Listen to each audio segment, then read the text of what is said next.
we're going to talk about what does not work for fat loss.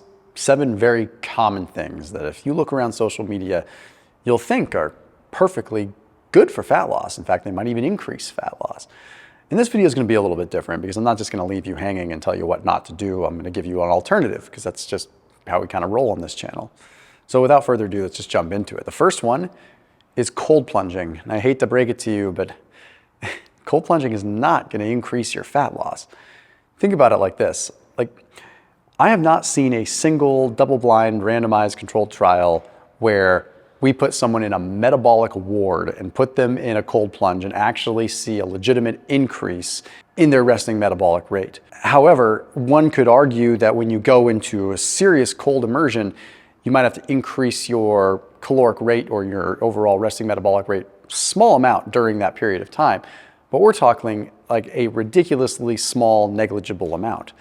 So some of these claims out there of like burning hundreds of calories by cold plunging, there is not a direct line of correlation between intensity of something and fat burning.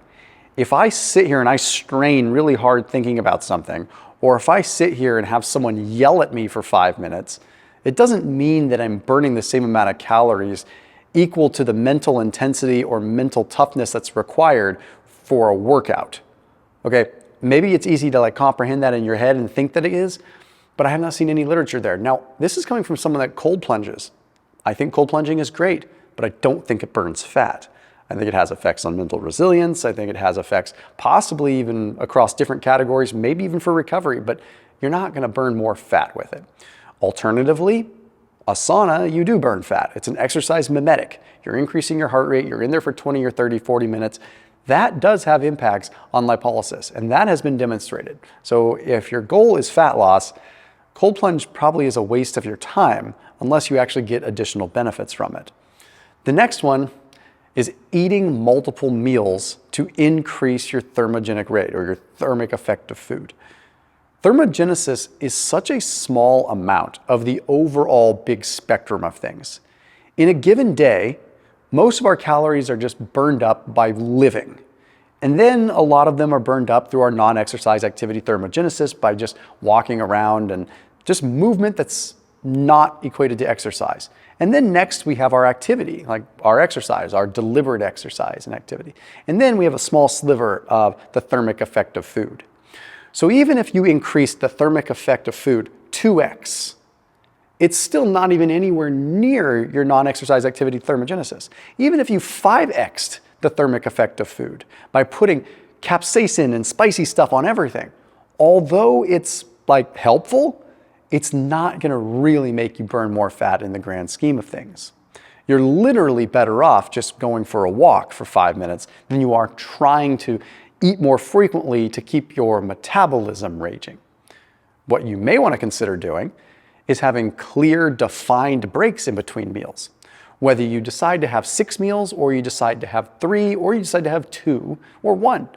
Clear, defined breaks in between meals allow for insulin levels to come back down, for glucagon levels to elevate, and ultimately for hormone-sensitive lipase and these other hormones that are required for fat utilization and mobilization and lipolysis to occur, and oxidation.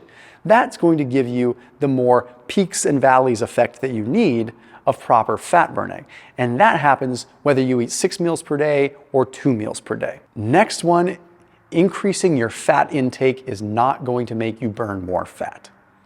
You do not eat fat to burn fat. That's not how it works. All that's going to happen if you increase your fat intake is you're gonna consume more fat, and there's a good chance you're gonna consume more calories. But Thomas, I'm doing a low carb diet and I don't have carbs in the equation. So shouldn't I still increase my fat to prime my body to burn more fat? It doesn't quite work like that. You don't have to add more fats to get that effect. The simple deprivation of carbohydrates is going to elicit that effect. It's not additive. The more fats that you add, the more your body doesn't say, like, I need to burn fat. The carbohydrates you reduce will do that, however. By increasing your fat intake, you just increase the risk of consuming more fat that you don't necessarily need.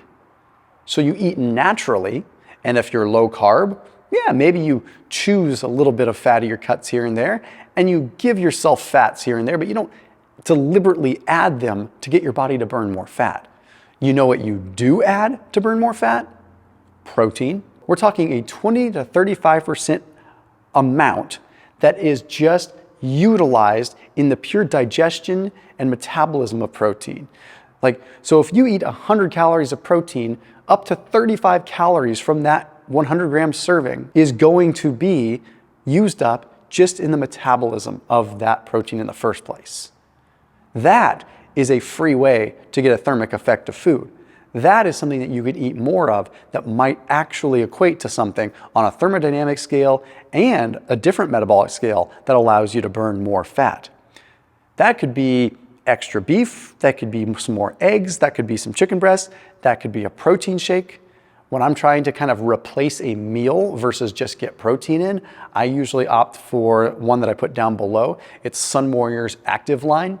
I feel like that one is a good sort of meal replacement kind of protein shake because it's a little bit more full spectrum. It's got fiber in it, it's got enzymes in it, it's got probiotics in it. It's using pumpkin seed protein as well as some other proteins, also pea protein. So a really good combination, but the flavors are super, super good. I also use whey protein, don't get me wrong, but when I'm going more of like a full spectrum, like I want more nutritional value versus just a spike of protein, I go for this stuff. And I tend to rotate my plant-based protein powders and my whey protein powders because I'm an omnivore and I believe that we thrive when we have both. So I feel really good doing both. But I went ahead and put a link down below for 20% off of SunWarrior's Active line. They've got chocolate flavor, they've got vanilla flavor, they've got a number of other different flavors, but their vanilla and chocolate are the staple ones that are in my life. So that link down below saves you 20% off. Check them out. That also gives you 20% off whatever you want from SunWarrior. So whether it's their Warrior Blend, their traditional protein, they've got a number of other different products, like they've got magnesium, they've got trace minerals, all these other things that are a part of my life too. So that link is down below in the top line of this description. Next is high intensity interval training versus continuous cardio. And I don't mean like the war against HIIT and low intensity cardio. I mean when we're comparing apples to apples.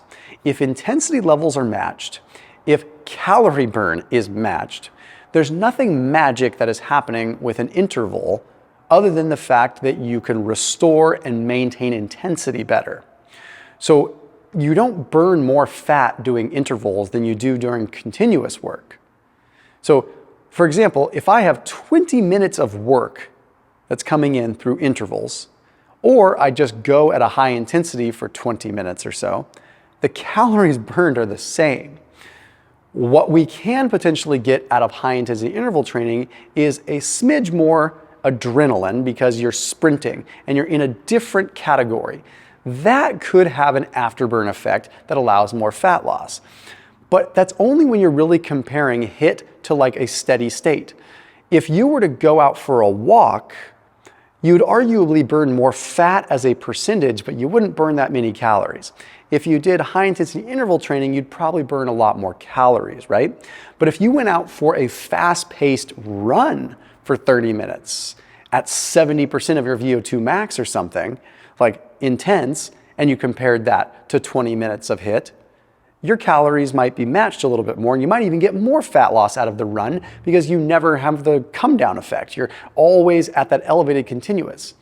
So don't think that intervals are some magic pill. What you can do is treat your intervals like strength training and do those specifically on certain days and do your continuous work on other days. Next one is eating more to lose more. The only time that this comes into play is if you eat more and move more, and that's called G-flux or energy flux. But eating more to get that thermic effect, that doesn't help you. Like if you were to say, I'm gonna slowly start increasing my calories by like 100 calories per day to get my metabolism to rev up to that. Newsflash, it doesn't work like that. It can, but it's at a very small level, and it's only going to work if you are paying attention to that energy flux. So eating more and moving more, you're going to burn a lot more. I've talked about this before, but eating 5,000 calories and burning 5,000 calories is actually going to net more fat loss than eating 3,000 calories and burning 3,000 calories, because there's an energy cost associated with every bit of energy turnover as you increase your calories. But going out and eating some Pop-Tarts to increase your calorie intake, to increase your metabolism, is simply not going to work. However, it could in theory work if you ate 500 calories of maybe something wholesome and then burned 500 calories. That's the idea there. Eating more doesn't make you burn more. Next is cardio before or after a workout. Now, we're splitting hairs here a little bit, and there is a little bit of some nuance depending on what kind of dietary pattern you're following. But if you are in a fasted state and you go into the gym, you could make the argument that by the time you burn up your glycogen stores resistance training, you can go straight to fatty acid utilization during your cardio. Except for the fact that when you are doing resistance training, you might also be liberating a certain level of glucose, in which case that's more glucose you have to burn up during your cardio. I've been doing this long enough to know that there's more than just calories in, calories out. However, the calories in, calories out is probably the biggest piece that we have literature on. So when you look at whether you do your cardio before or after, most of the time it comes out in the wash. But one situation where it might work a little bit better is if you're predominantly following a lower carb diet. That would make sense because you are utilizing more of your glucose. That might be a minimal amount, and then you're putting yourself in a situation where you're utilizing the rest as fats. But for most people, it doesn't really matter. One thing that you may want to consider doing that might be a lot better is dramatically segregating your cardio and your overall lifting. By sandwiching them close together, a lot of times you're not giving them each the attention they deserve. And by having 20 or 30 minutes on one end and resistance training in a different end of the day, or just far enough apart, I know it's not always time conducive, this could be arguably better because you're able to put more energy and effort into a certain thing. You're going to burn more fat doing cardio at a higher intensity than you are at a lower intensity. If you've lifted and then you go and do your cardio and you're fatigued and you're schlepping on the step mill, but it feels like a lot of work, but you're not really doing much because you're fatigued and your legs are sore from squatting, well, yeah, that's great. It feels like that from a perception standpoint or an RPE, but it's not necessarily getting you the fat loss that you want. So the more you can segregate those and keep them separate, the better. The last one is one that's really important because I see a lot of marketed stuff out there, and that is cryotherapy. Cryotherapy really makes some ridiculous claims, and I don't know how they haven't gotten serious slaps on the wrist with this. Some will say that you burn 600 or 700 calories in a few minutes of cryotherapy. It's the discussion about cold plunge burning fat on multiple steroids. Because cryotherapy is, sub-zero temperatures, that means more fat loss. I mean, the argument is there that you can modulate inflammation. The argument is there that you can have some recovery.